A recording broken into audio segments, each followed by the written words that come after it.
As you can see by the title, today we're gonna talk about my pregnancy, the differences between my second and my first pregnancy, and about my postpartum depression.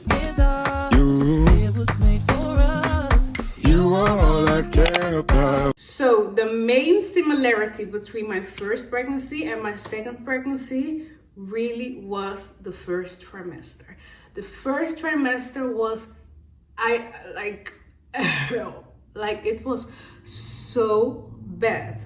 I don't think I've experienced something so bad as my first trimester. I think the first trimester in my first pregnancy was a little bit worse because I didn't have like this vision or idea of how it was gonna look like, when it was gonna end.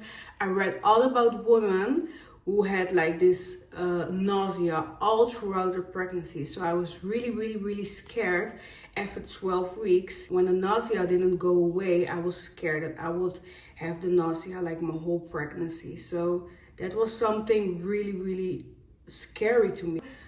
I remember looking at movies and I saw this pregnant woman throwing up in the morning, and then I thought, okay, this is it. But then I got pregnant myself and the nausea was 24/7. I woke up with nausea and went to sleep with nausea, and that every day for 16 weeks long. I think for the second pregnancy, because I already had my toddler and I already experienced this, so I already knew, okay, I think after the 16 weeks I will get a little bit better. I think it was mentally better to handle the whole situation because I just knew like, okay, there's light at the end of the tunnel. For the moms who are looking at this, and also our second time moms, I think when you have a toddler or like a child running around, it makes it a little bit easier because you have like this distraction of just getting up every morning, not feel like so pity for yourself, having this routine because you still have to take care of your other child. So I think that makes things a little bit easier. For me, it is. With this job, I'm not planning to stop working until the end of my pregnancy. No, actually until 6 weeks before giving birth. And also I'm planning to just work out through my whole pregnancy till the day I give birth. Some differences between my first pregnancy and my second pregnancy is also that the first pregnancy I experienced a lot more pelvic issues. Also in my first pregnancy I had this terrible heartburn. I don't experience any heartburn right now. I'm so grateful for that. Now with my second pregnancy, I do experience a lot more kicking from the baby. I didn't experience that with my first pregnancy, like a lot of kicking. Sometimes I just can feel a foot or like an arm or a butt. I can feel everything. I'm really in tune with the body of the baby. Also I feel like this belly is a little bit more heavier to carry, and I have a lot more insomnia. But I think the difference between my first and my second pregnancy is now with my second pregnancy, I give myself a lot more grace. If I want to do something and I cannot do it today, I'm a disciplined person, so I make sure I will do it. But if it won't happen like today, I make sure it will happen tomorrow. It's okay. Give yourself a little bit grace, Charlize. I tell myself all the time. I didn't only wanted to make this video about my pregnancy. I also wanted to talk a little bit about my postpartum depression that I experienced after giving birth to my first child. I hope talking about this, because it is a really sensitive topic for me to talk about, but I feel like after doing the 2 years of healing, I feel like even though it's still a little bit sensitive, I do feel ready to talk about it, and hopefully it can be a little bit helpful for somebody who's also going through this. I remember with my first pregnancy, I had a pretty good pregnancy beside the things that I just told you, but nothing too special. I feel like you are still pregnant, your body is still making a whole human vessel. You still have to take that a little bit into consideration also. It's not gonna be perfect. So I had a pretty okay first pregnancy. I also had a beautiful, like almost perfect house birth, home birth.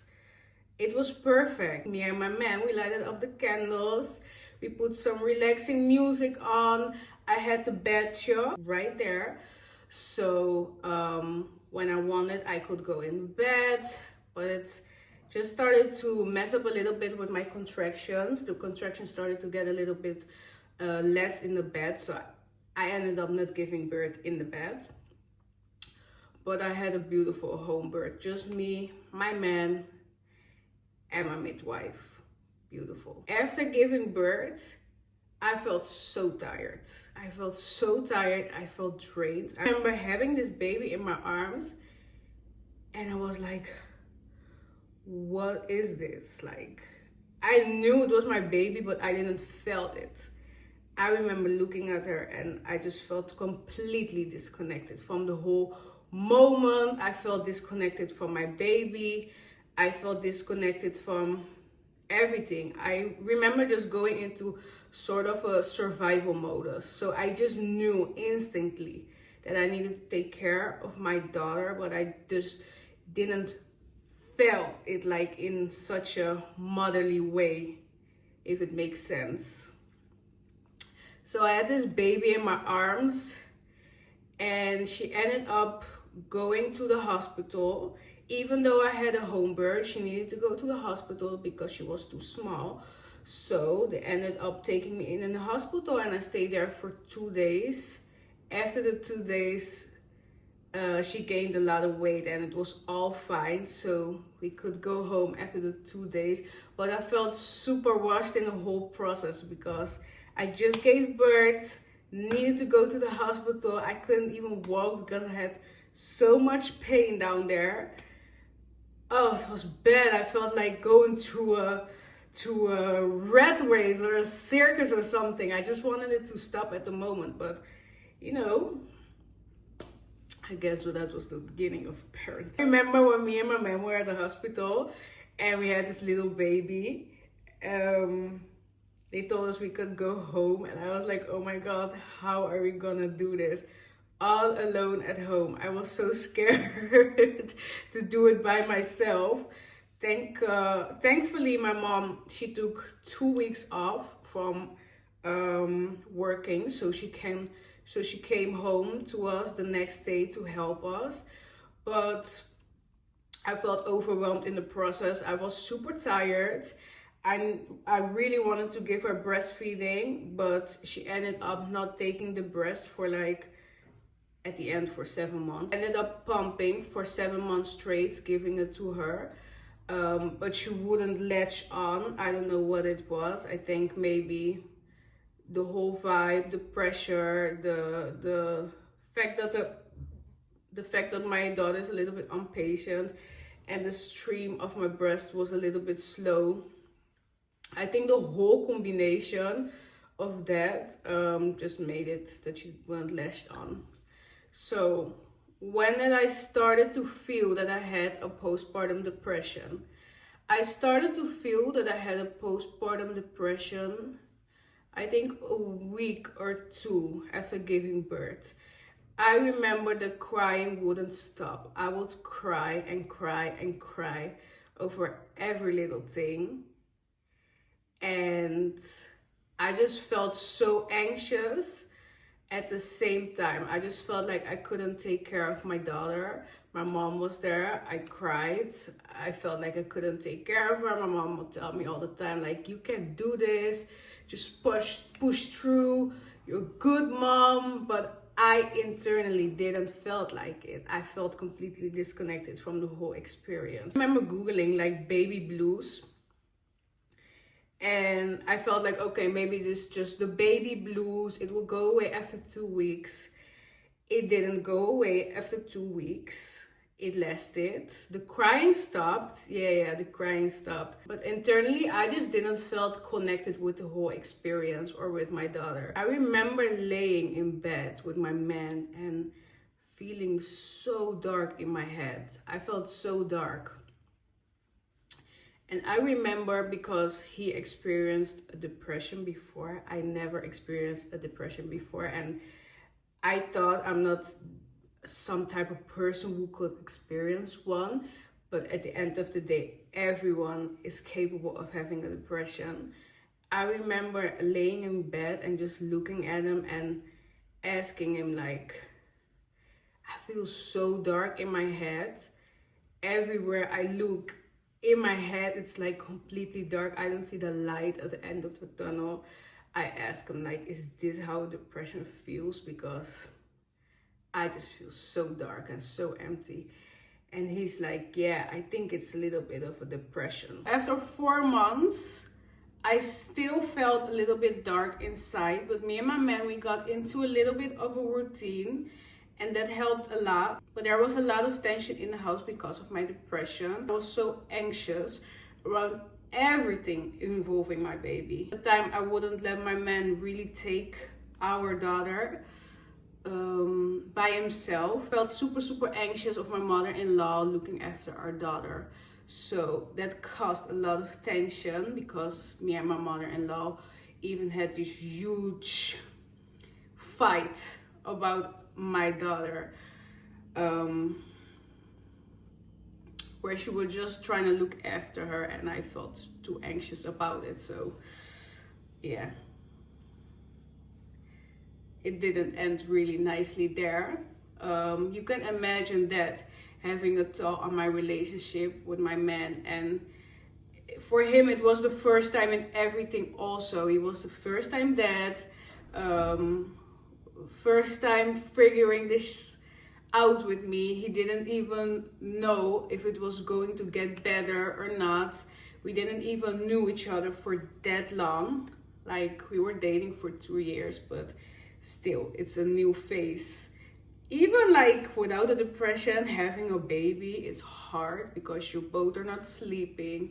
You both are like on a survival modus, but like with a depression, I think it's harder. So after 4 months, I figured I should go to the doctor and get myself a little bit help.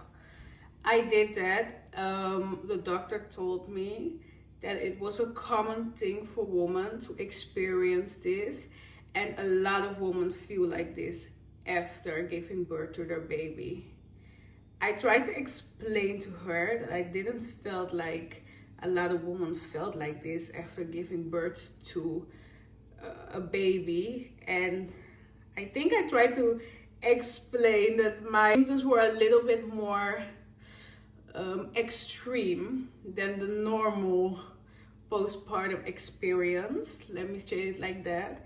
And she put me on a waiting list for a psychologist in the hospital who was experienced in postpartum depression.